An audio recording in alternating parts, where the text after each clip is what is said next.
네, 메르스가 장기화 국면으로 접어들고 있는데요. 이럴 때일수록 개인 위생에 신경을 많이 써야 된다는 건 잘 알고 계실 겁니다. 네, 이미 많이들 실천하고 계실 거지만 정말 근본적으로 중요한 거는 본인 스스로의 면역력을 키우는 거겠죠. 그래서 오늘 모은희 기자가 그 방법을 알려준다고 합니다. 모 기자도 많이 실천하고 있죠, 요즘. 네, 근데 그게 쉽지 않더라고요. 뭐 특별히 과로했다거나 힘든 상황이 아닌데도 네. 주변에 보면 툭 하면은 이제 피곤하다. 그리고 잔병치레가 잦은 사람들이 있는데요. 네. 그게 바로 면역력이 약하다는 증거입니다. 이번 메르스 사태를 계기로 내 면역력은 어떤지, 생활 습관을 어떻게 개선하면 좋은지 한 번쯤 짚어봤으면 좋겠는데요. 네. 편안하게 푹 자고 집밥 골고루 잘 먹고 꼬박꼬박 운동하는 게 제일 좋겠지만 그렇게 살기가 참 쉽지 않지요.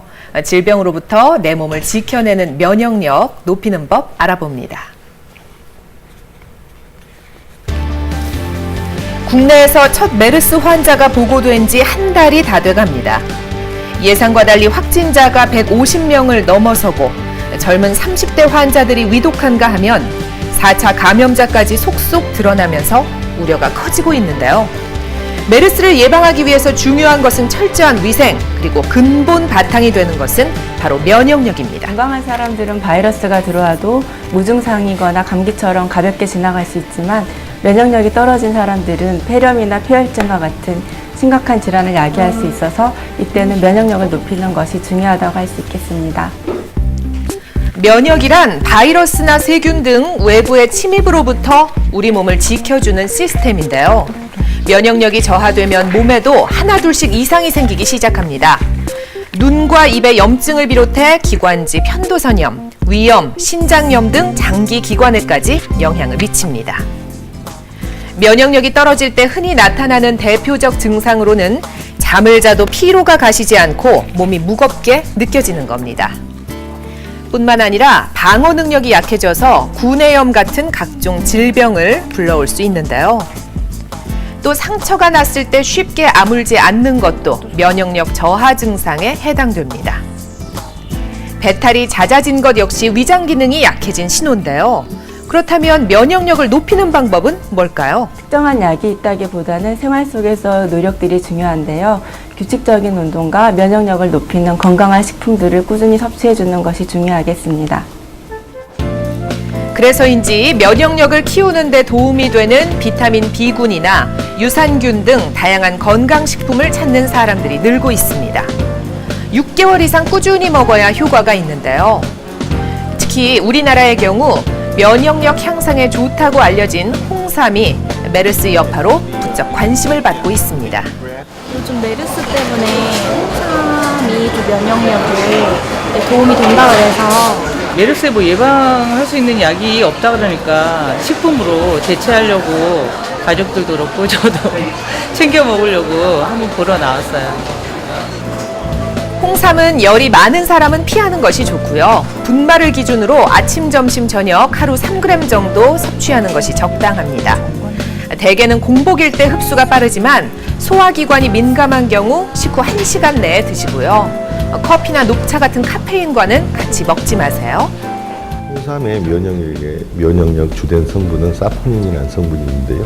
사포닌은 선천 면역인 자연살의 세포의 능력을 키움으로써 면역력 증진에 도움이 됩니다. 면역력을 지킬 수 있는 방법, 단지 건강식품뿐만은 아닌데요. 우리 밥상에서 흔히 찾아볼 수 있는 식품으로도 얼마든지 가능하다고 합니다. 하나씩 알아볼까요? 우선 쌀이 귀하던 시절 주식처럼 여기던 보리인데요. 보리와 함께 귀리 또한 면역력에 도움이 된다는 사실. 다당류의 일종인 베타글루칸 성분이 면역 증강작용을 가지고 있으니까 잡곡밥으로 많이 드세요. 다른 잡곡에 있는 것보다도 식이섬유가 굉장히 많이 있습니다. 그래서 이 식이섬유가 결국은 장에서 좋은 유산균들을 많이 자라게 하고 장에서 면역 기능을 담당하는 세포들이 많이 활성화가 되기 때문에 면역력을 높일 수 있는 식품이 될 수 있습니다. 비린내를 없애고 음식의 풍미를 돋워서 한국 음식에 빠지지 않는 마늘도 있습니다. 생으로 먹을 때는 하루 8쪽 이내로 드시는 게 좋고요.